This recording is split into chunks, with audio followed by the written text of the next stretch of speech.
Qui n'a jamais entendu parler d'Excalibur, l'épée légendaire du roi Arthur? L'épée la plus célèbre de l'histoire aura fait couler beaucoup d'encre. Mais où est-elle? Ashley a sa petite idée. Direction Palerme, Ostuni, la ville blanche italienne, et même la France pour terminer notre périple sur les terres de Sa Majesté avec une découverte exceptionnelle. Notre second parcours mystique nous entraînera sur les traces de la pierre de Cintamani aux Philippines, dans des lieux inexplorés. Vous êtes prêts? Descente d'une chute d'eau rappel, exploration d'une grotte sacrée, voyage en hélicoptère, plongée dans un lac mystérieux. Nos aventuriers ne ménageront pas leurs efforts pour retrouver la pierre sacrée. Dépaysement, action, aventure, c'est dans Legend Quest et c'est maintenant sur Sci-Fi.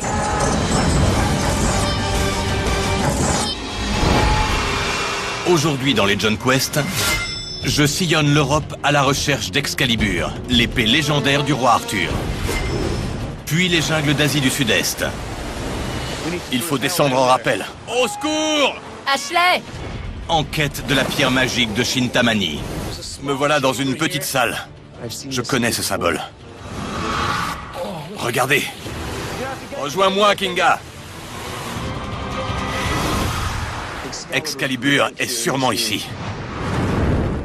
Je m'appelle Ashley Cowie. Je suis auteur et archéologue. Ma spécialité, les symboles, légendes et mystères. J'étudie depuis des années les reliques les plus fascinantes au monde. Et je compte aujourd'hui mettre la main dessus. Ces secrets sont enterrés quelque part. Mais je suis prêt à retourner chaque pierre s'il le faut. Dans ma quête des légendes. Excalibur, l'épée légendaire du roi Arthur, est l'une des reliques les plus convoitées de l'histoire. Aujourd'hui encore, la campagne anglaise est passée au peigne fin dans le but de retrouver l'épée mystique de Camelot. La légende raconte qu'au VIe siècle, l'épée aurait été offerte au roi Arthur par la Dame du Lac. On disait qu'Excalibur rendait son détenteur invincible, que son reflet aveuglait les ennemis et que de sa pointe jaillissaient des flammes. L'une des plus grandes épreuves d'Arthur aurait été son combat contre Lancelot, la plus fine lame du royaume. Il aurait failli essuyer une défaite. Il remporta tout de même la victoire, mais son épée se serait brisée au cours du combat. Arthur aurait confié à Merlin, son fidèle magicien, le soin de la réparer. Celui-ci aurait eu recours à ses plus grands pouvoirs. De nouveau invincible grâce à Excalibur, Arthur aurait repoussé tous les envahisseurs et uni le royaume de Bretagne. Bien des années plus tard, à l'issue de son ultime bataille, il aurait chargé son plus fervent chevalier de restituer l'épée aux eaux du lac. Celui-ci l'aurait lancé dans les airs, et la Dame du Lac l'aurait attrapé avant de disparaître lentement sous la surface. Excalibur n'aurait plus jamais été revue. Si elle a bel et bien existé, elle n'a peut-être pas été jetée au lac. Les rois étaient généralement enterrés aux côtés de leur épée qui les accompagnait vers l'au-delà. Pour mettre toutes les chances de notre côté, nous devons d'abord localiser le lieu où repose Arthur. Je crois qu'un manuscrit gallois détient la clé du mystère. On dit qu'Arthur serait enterré dans le comté anglais du Shropshire. Le manuscrit gallois du Livre rouge de Hurgest indique qu'un roi de cette période a probablement été enterré à Basechurch. Cette piste nous mène tout droit aux grottes de Hawkstone, le point culminant de la région situé à 10 km de Basechurch. Un poème médiéval déchiffré il y a quelques années suggère que ces grottes seraient la dernière demeure du roi Arthur. Nous y voilà. Si Arthur repose bien ici, la légendaire épée de Camelot se trouve peut-être à portée de main.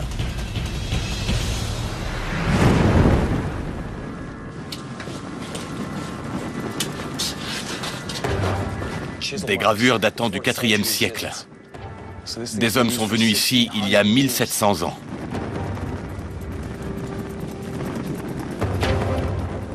Regarde. C'est une voûte artificielle. On l'appelle le Temple des druides. Merlin était druide.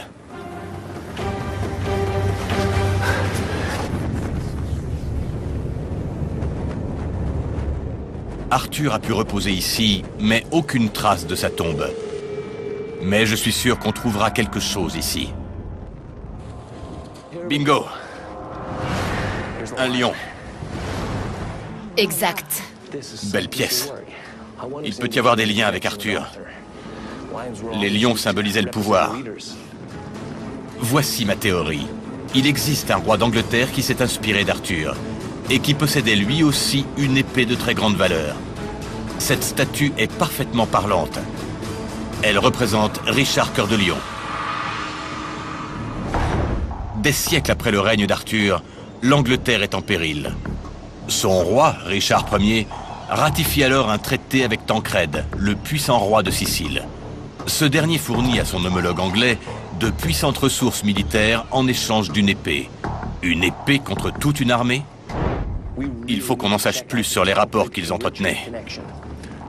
Voici une représentation d'époque de la signature du traité entre Tancrède et Richard Ier. Voici Tancrède. Son épée ne date pas de l'époque médiévale italienne. C'est une épée romaine, de la période arthurienne. Regarde le pommeau, et la garde est droite. Ce qui est étrange, c'est qu'il brandit l'épée au-dessus de sa tête. Richard Ier a-t-il trouvé cette épée ici? Il faut mettre la main sur celle qu'il a offerte à Tancrède. C'est peut-être Excalibur. Il faut commencer les recherches dans le royaume de Tancrède, la Sicile. Allons-y.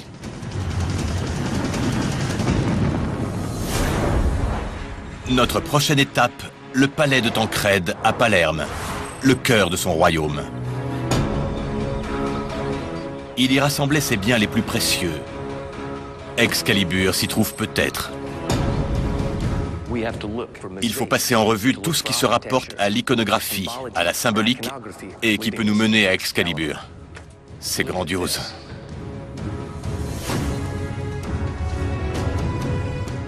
C'en est presque oppressant. Même si l'omniprésence de ces ornements semble déroutante, chacun a sa raison d'être et une signification précise. Dans les civilisations anciennes, les édifices représentaient un support permettant d'illustrer des événements marquants et de faire passer des messages. Le papier et la vie sont éphémères, mais ces constructions perdurent. L'un de ces milliers d'indices fait clairement référence à Excalibur.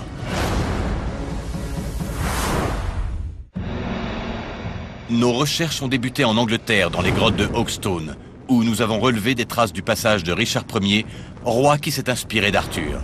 Nous savons que lors d'un traité, celui-ci a offert au roi Tancrède de Sicile une épée qui pourrait être la légendaire Excalibur. C'est dans le palais du souverain sicilien que nous poursuivons nos recherches. Ces mosaïques contiennent sûrement des indices. Il faut d'abord inspecter l'angle nord-est. Les bâtisseurs ont suivi le précepte biblique, selon lequel Jésus est la pierre angulaire de l'humanité. Ils ont posé la première pierre au nord-est. Voilà notre angle. Nous recherchons toute référence à la légende d'Arthur et d'Excalibur. Regarde, de l'eau.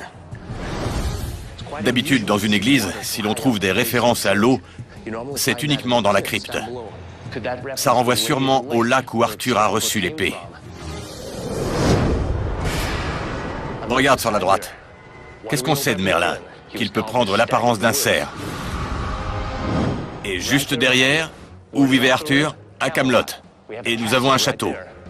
Je le vois. Cette combinaison d'éléments indique que ce lieu est lié à Excalibur.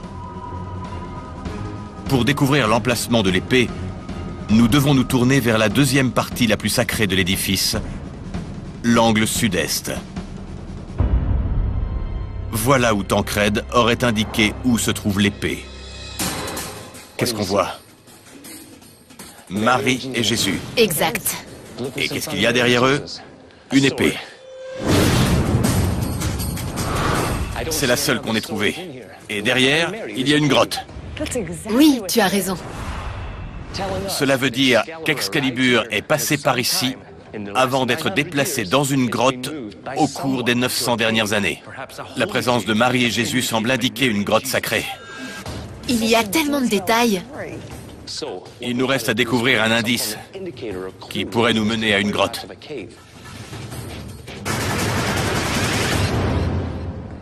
Là, Tu connais ce signe? C'est la croix de l'ordre du Temple. À travers l'Europe entière, les rois faisaient appel aux chevaliers du Temple pour mettre en lieu sûr et protéger leurs reliques les plus sacrées. En contrepartie, ils s'engageaient à leur verser une rétribution, mais nombre d'entre eux étaient ruinés ou malhonnêtes, raison pour laquelle les Templiers auraient conservé de nombreux trésors. La présence de ces mosaïques, représentant le symbole templier, m'amène à penser que Tancrède a pu confier Excalibur à la garde de l'ordre. Les nombreux anges ici représentés pourraient symboliser la protection de l'épée par les Templiers. L'un d'eux désigne même l'entrée de la grotte et l'image de Marie et Jésus. On doit trouver cette grotte utilisée par les Templiers. Et je sais par où commencer.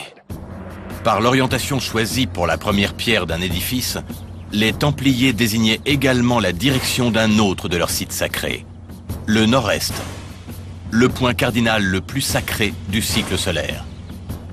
Pour déterminer où l'épée a été emportée, nous devons tracer une ligne droite passant par le cœur et l'angle nord-est du palais de Tancrède. Celle-ci devrait nous mener à un lieu sacré des Templiers, abritant des galeries souterraines. Dans cette direction, un seul endroit répond à nos critères. Le bastion templier d'Ostuni.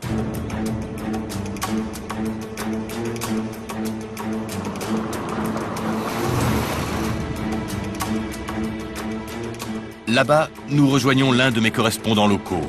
Il nous conduira à une grotte située en dessous de l'un des lieux templiers les plus sacrés d'Italie, la cathédrale d'Ostuni.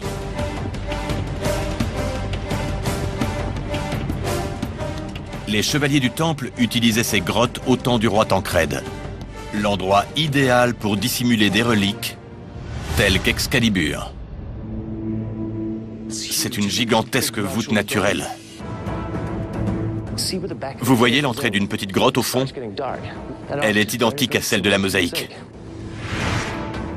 Si cette grotte est celle de la mosaïque, Excalibur est peut-être sous nos pieds. On ne va pas tarder à le savoir.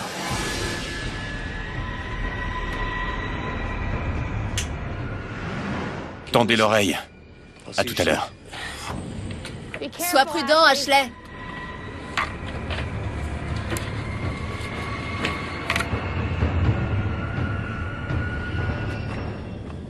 Voilà le premier passage étroit. Je vais essayer de me faufiler. Il faut se hisser pour y arriver. Le caméraman et moi, nous passons de justesse. Ça descend à la verticale. L'épée peut être n'importe où.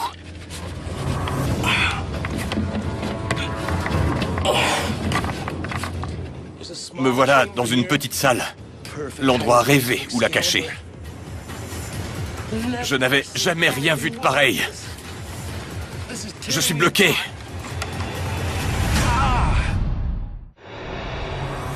Dans le palais du roi Tancrède à Palerme, j'ai découvert des mosaïques suggérant que l'ordre du Temple aurait dissimulé Excalibur dans une grotte.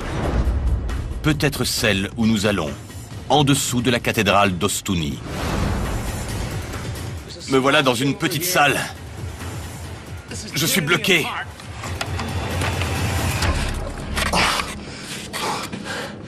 Ça y est, j'y suis.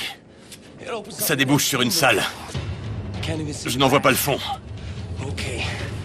Voyons par là. J'y suis presque. C'est le seul endroit de la grotte où elle pourrait être.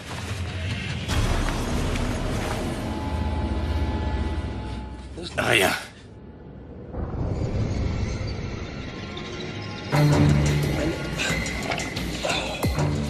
Cet endroit est incroyable.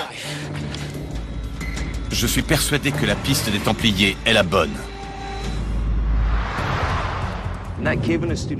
Excalibur a pu être caché dans la grotte d'Ostuni. Mais vers la fin de la Troisième Croisade, l'Italie a connu une période terriblement mouvementée et les Templiers ont dû la déplacer. J'ai contacté l'un des grands prieurs de l'ordre du Temple qui m'a confié que plusieurs reliques cachées à Ostuni auraient été déplacées en France peu après la troisième croisade. Et si Excalibur en faisait partie, où a-t-elle été emportée? J'ai ma petite idée. De nombreux Templiers qui cachaient des trésors en France convergeaient vers le même endroit. Si les trésors d'Ostuni en font partie, ils ont sans doute été emportés là-bas. Nous nous rendons dans une forteresse templière dont les catacombes ont des allures de chambre forte. La commanderie des Templiers, dans la vallée de la Marne, au nord de la France. Nous voilà à la commanderie. J'inspecte la chapelle de la commanderie, en quête d'indices sur l'emplacement d'Excalibur. C'est magnifique.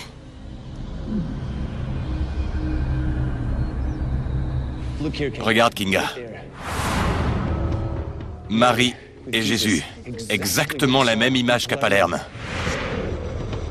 Et là, les chevaliers sur la gauche. Même chose. Idem pour l'ange qui est sur la droite. Les chevaliers, l'ange, Marie et Jésus. Tout concorde. Les ressemblances avec le palais de Tancrède sont frappantes. J'ai un bon pressentiment. Pour les Templiers, cette chapelle était idéale pour mettre l'épée en lieu sûr. Allons visiter les catacombes. Voilà le sous-sol de la commanderie. Ce serait l'endroit rêvé pour dissimuler un objet aussi prisé qu'Excalibur.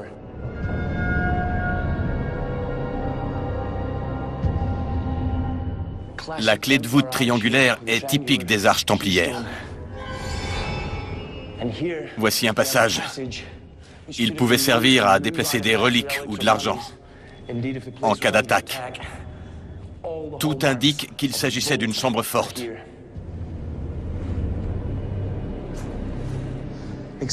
Excalibur a pu se trouver dans cette pièce. En tout cas, elle n'y est plus aujourd'hui. Il faut que j'en apprenne plus sur l'histoire de ce lieu.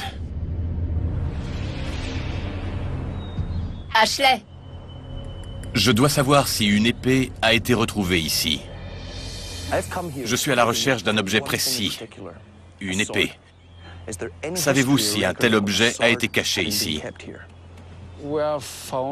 Nous avons retrouvé une épée il y a 100 ans environ.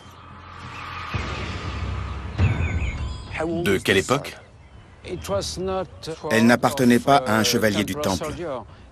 Elle datait d'avant, je dirais, du VIe siècle. Le VIe siècle. La période exacte du règne d'Arthur. Vous pouvez me la montrer? Elle se trouve au British Museum de Londres. Le British Museum possède une épée du VIe siècle qui a été découverte ici? Oui. C'est formidable. Les conservateurs du musée connaissent-ils l'identité potentielle de l'objet? D'où vient leur intérêt pour une épée retrouvée en France? Peut-être pensent-ils qu'il s'agit d'Excalibur? Nous partons pour Londres, où nous chercherons à déterminer s'il s'agit de la lame toute puissante du roi Arthur.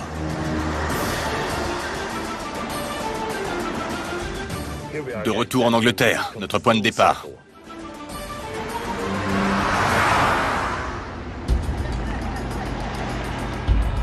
Le British Museum a acquis cette épée il y a plus de 100 ans. J'ai obtenu l'autorisation de l'examiner là où elle est conservée. Un sous-sol interdit au public. Ici sont précieusement gardés des milliers d'objets restaurés, parmi lesquels se trouve peut-être l'épée légendaire. Je tiens à la voir de près, afin de déceler le moindre indice sur son identité. C'est sous l'œil attentif d'un conservateur du musée que nous sommes autorisés à l'étudier.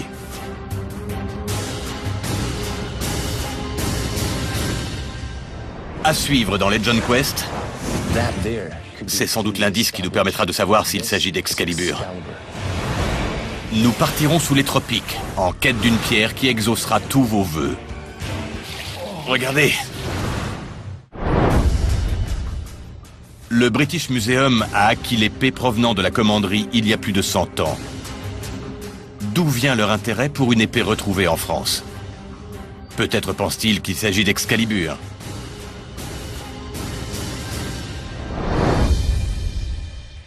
Incroyable. Nous y voilà. On s'imagine une épée faite d'or et d'argent incrustée de pierres précieuses. C'est sans doute pour ça qu'elle n'a pas été identifiée. Voilà un objet tangible qui pourrait bien être Excalibur. Elle a été retrouvée dans la vallée de la Marne? Tout à fait. C'est peut-être Excalibur.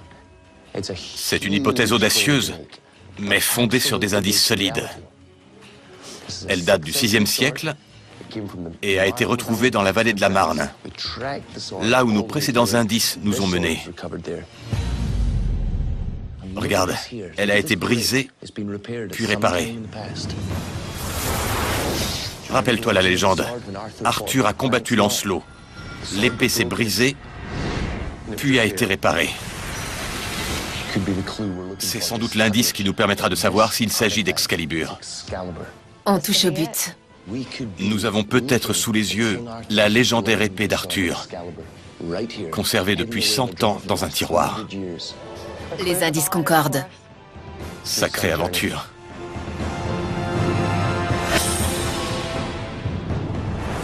L'identité de cette épée est peut-être tout autre. Cependant, les probabilités pour que nous ayons eu sous les yeux la légendaire Excalibur sont bien réelles. Que les autorités britanniques en soient conscientes est un autre débat. Quoi qu'il en soit, certains affirmeront que l'épée attend toujours le retour de son roi à la tête du royaume de Bretagne. À cet instant seulement, la vérité éclatera.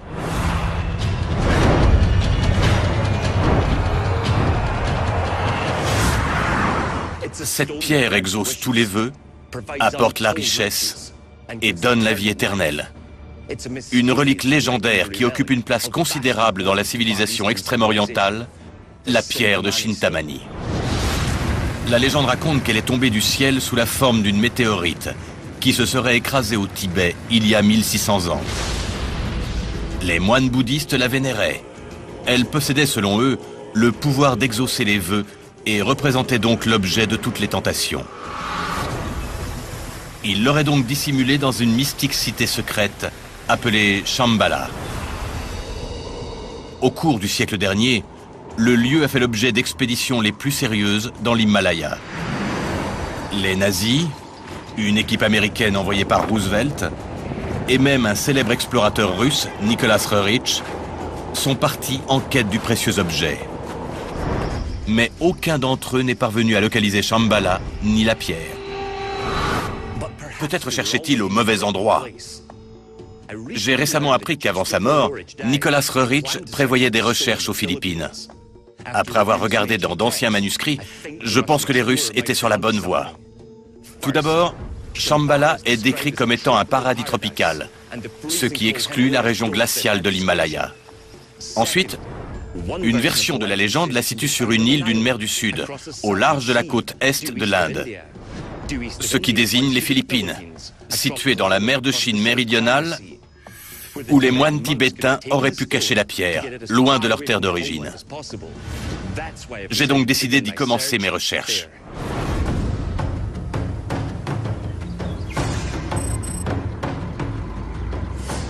En Orient, on raconte qu'il faut surmonter bon nombre d'épreuves physiques avant d'atteindre Shambhala et la pierre, qu'il faut braver les eaux, les montagnes et les grottes. Nous nous dirigeons vers les chutes de Buruwisan, le site le plus sacré des Philippines. Buruwisan signifie « la bouche de Dieu ». La légende nous dit que Shambhala est protégé par une grotte baignée par les eaux. Nous nous rendons à un site sacré où coulent des chutes d'eau. Tous les éléments sont là. Si l'on y trouve une grotte, Shambhala et la pierre seront à nous. On est arrivé. J'ai quelque chose à vous montrer. Depuis plusieurs années, j'étudie Shambhala et le bouddhisme. Voici un symbole appelé le mandala de Kalachakra.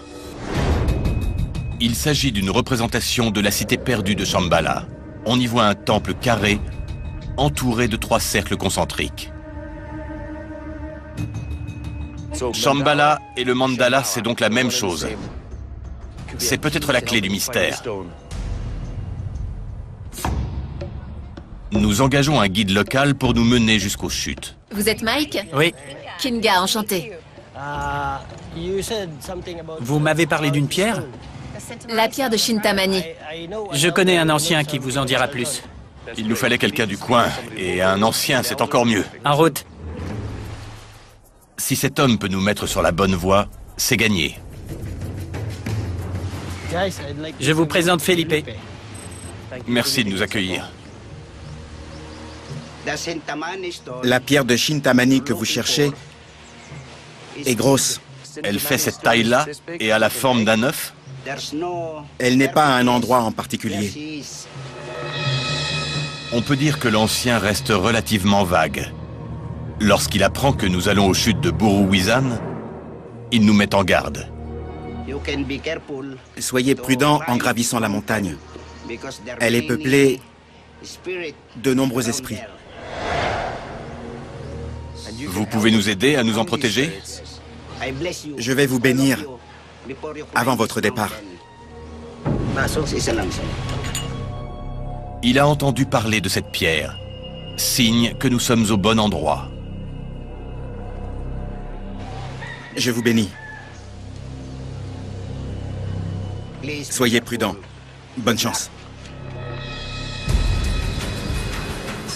L'ascension nous prendra 3 heures. Certains passages sont boueux et escarpés. La légende, Nicholas Roerich, le chaman, les chutes sacrées, tout semble indiquer que nous sommes sur la bonne voie. Reste à trouver la pierre.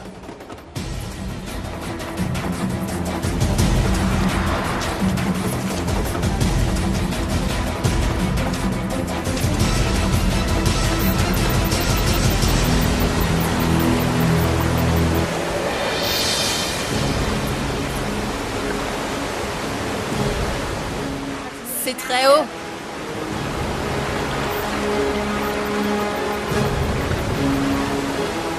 Pour trouver Shambhala, il faut braver les eaux et une série d'épreuves.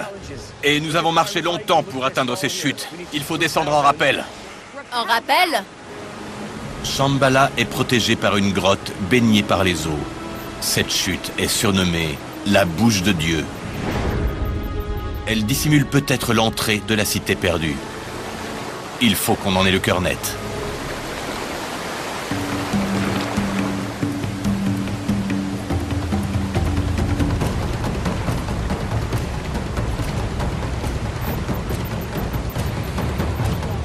Kinga, on reste en contact. Fais attention.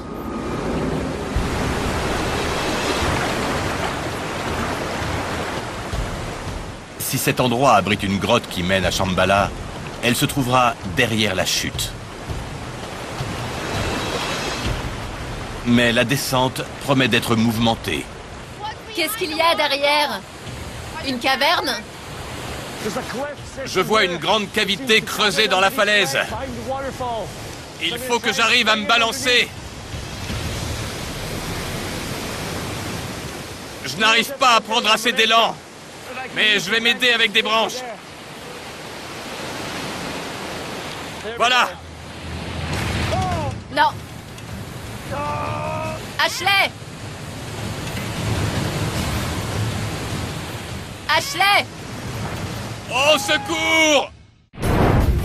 Je suis aux Philippines, à la recherche de la pierre mystique de Shintamani, qu'on dit cachée dans la cité perdue de Shambhala. D'après la légende, celle-ci est protégée par une grotte baignée par les eaux. Je descends le long d'une chute surnommée la bouche de Dieu, en quête d'indices sur cette grotte, sur la cité secrète ou sur la pierre elle-même. Je vois une cavité. Il faut que j'arrive à me balancer. Non. Ashley! Au secours! Ashley, rien de cassé?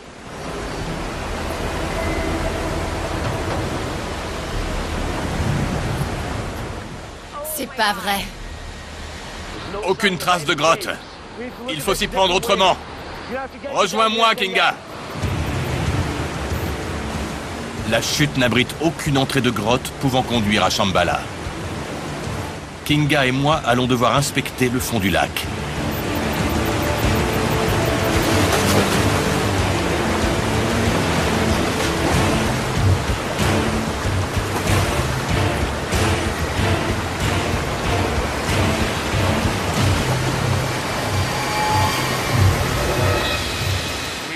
On a fait tout le tour.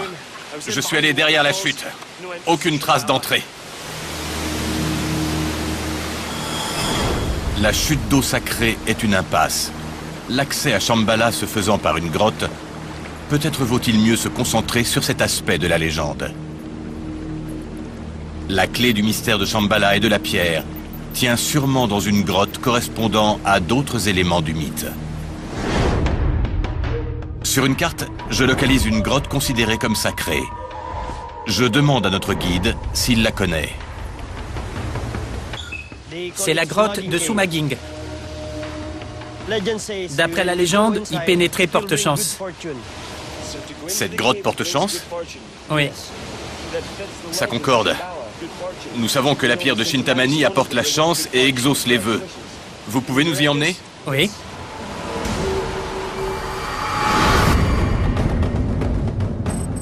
L'idée que cette grotte soit synonyme de bonne fortune, un élément clé de la légende de Chintamani, me redonne espoir. Nous nous rendons dans la région de Sagada. Un expert local en spéléologie nous guidera dans notre exploration. On vous suit. En chemin, notre guide m'explique que pour la population locale, les Igorots, ce site est hautement sacré. Vous avez vu ça? L'entrée est gigantesque. C'est immense.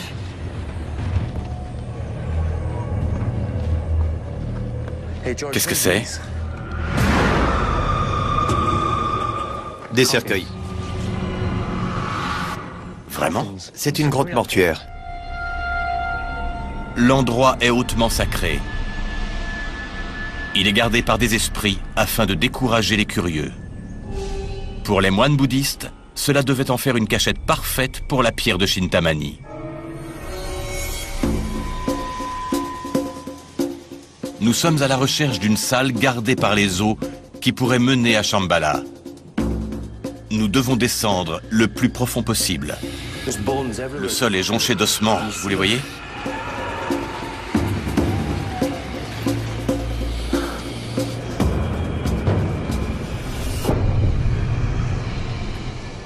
Incroyable. Cette caverne est monumentale.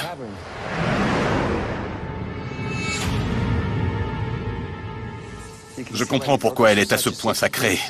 On croirait descendre aux enfers.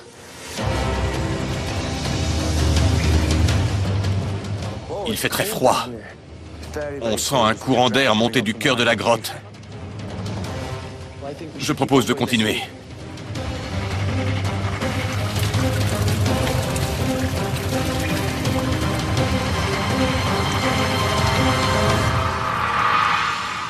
De l'eau.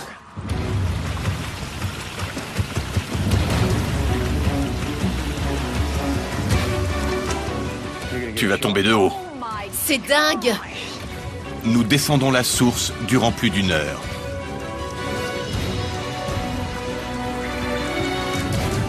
L'eau est glaciale. C'est froid.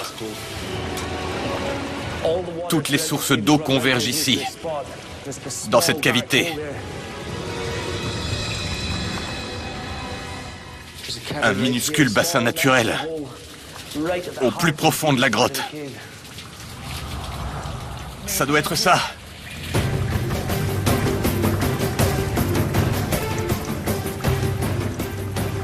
Au moment où nous pensons faire une découverte, la réalité nous rattrape. Ce n'est qu'une pierre. Aucune trace de Shambhala ici. On fait fausse route.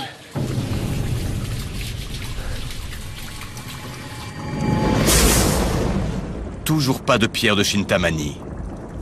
Énorme déception. Mais nous n'allons pas abandonner en si bon chemin. J'ai le sentiment que nous sommes à 2 doigts de reconstituer le puzzle. Il doit y avoir quelque chose. Nous recherchons toute trace du passage de l'homme. Peinture, symboles, gravures.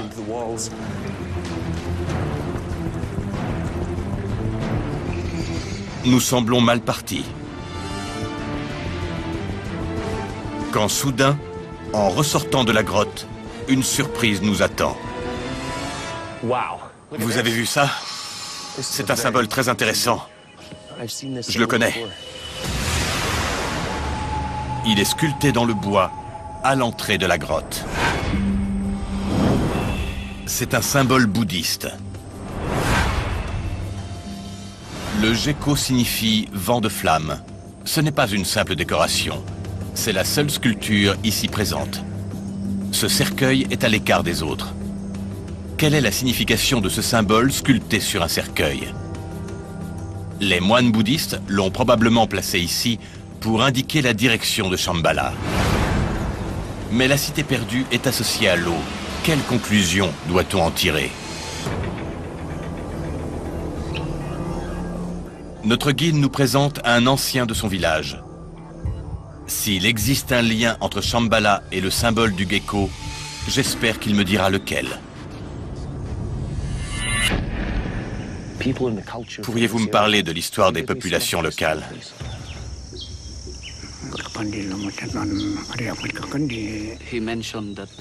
Il explique que la population locale est métissée. C'est un melting pot de sang et d'ethnie. Les gens d'ici viennent donc d'ailleurs?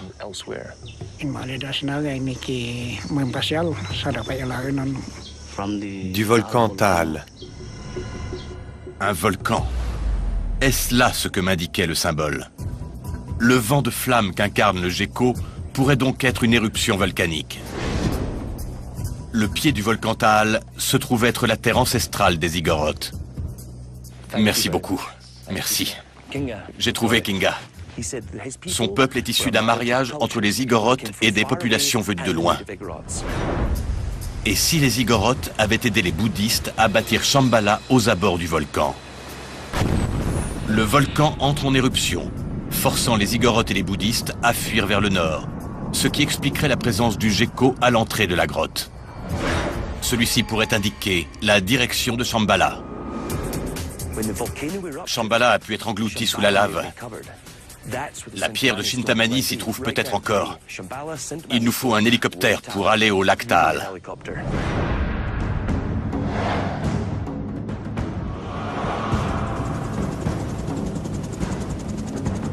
Le lac Taal se trouve au cœur du cratère du volcan.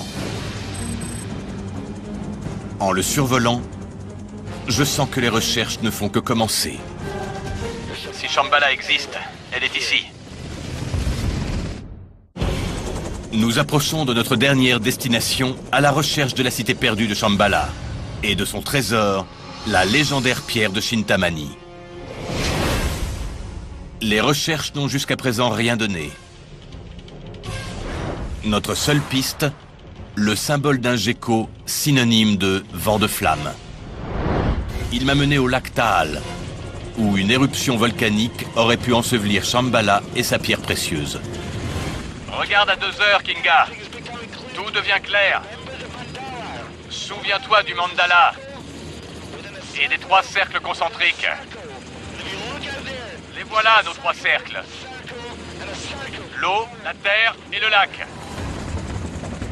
De ce point de vue privilégié, on imagine Shambhala au cœur du volcan. Une reproduction à l'identique du mandala. Un secret non gardé jusqu'à l'éruption du volcan qui engloutit à tout jamais la cité. On va se poser au bord et plonger dans le lac Taal.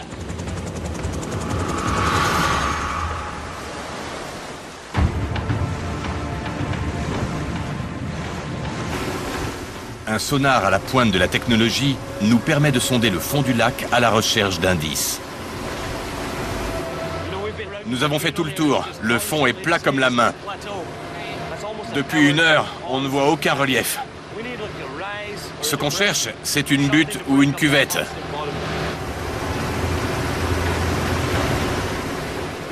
Regarde. Qu'est-ce que c'est? Une légère remontée. Puis ça redevient plat. C'est assez élevé. On est dessus.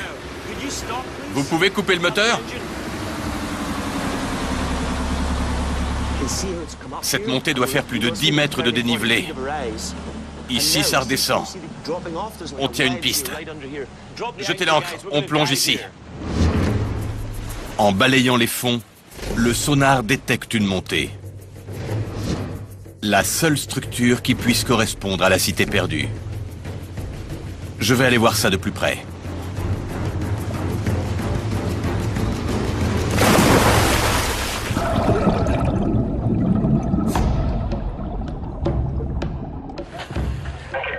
Voilà ce que je vois pour le moment. Beaucoup de coraux, de coquillages et de poissons. Rien d'autre pour l'instant. Loin devant moi, je distingue une plateforme élevée. L'eau commence à être très trouble. Je vais tenter de traverser les algues. Et voir si je trouve des vestiges de construction. Quelle est ta visibilité? Maintenant, je ne vois plus qu'à 3 mètres.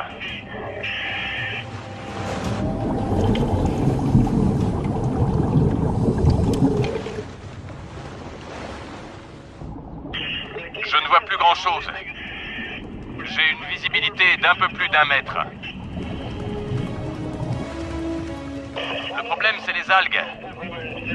Il y en a partout. J'ai du mal à me repérer. Il fait très sombre. Plus je m'enfonce, plus les courants sont forts. Ashley remonte. Les conditions sont trop mauvaises. Non, attends. Je vais avancer encore un petit peu. Je suis au bord du précipice. Le courant fait remonter toute la vase. Je suis dans le noir. Je me fais balayer par les courants. Je ne t'entends plus, Ashley.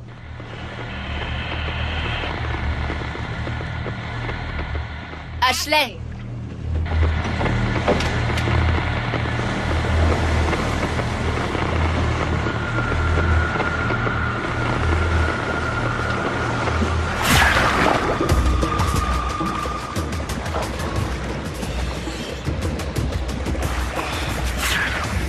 Qu'est-ce qui s'est passé? J'ai suivi la montée que nous a montré le sonar. Jusqu'au bord d'une falaise qui descend à pic. On dirait une construction faite par l'homme, mais en plongeant, j'ai été aveuglé par des algues qui remontent. J'y voyais plus rien. T'as une idée de ce qu'on a vu grâce au sonar? Non, j'en sais rien du tout. Si Shambhala est là, je ne l'ai pas trouvé. Shambhala et la pierre de Chintamani restent introuvables. Mais nous avons relevé des indices semblant indiquer leur présence sous les tropiques des Philippines. D'après les pistes que nous avons découvertes, la cité perdue et sa pierre légendaire seraient noyées sous la lave, sans doute à tout jamais.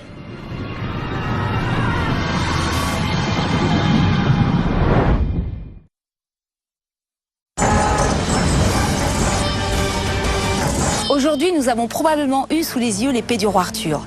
Quant à la pierre de Chintamani, elle restera certainement noyée sous la lave à tout jamais. L'aventure continue au prochain épisode avec des quêtes tout aussi passionnantes. À commencer par celle de la Sainte Lance, qui d'Attila à Charlemagne aurait donné le pouvoir de contrôler le monde à ses propriétaires, avant de tomber entre les mains d'Hitler. Qu'est-il advenu de la Sainte Relique? Ashley partira à sa recherche à travers l'Autriche, l'Allemagne et même les États-Unis. Découverte également du disque solaire des Incas, sur lequel cette civilisation a fondé toute sa culture. Au Pérou, à travers la jungle, vers le sommet le plus élevé du paysage de la civilisation Inca, vous vivrez une expédition inoubliable. À très bientôt sur Sci-Fi pour de nouvelles quêtes de légende. Et d'ici là, faites attention aux symboles. Les signes sont partout.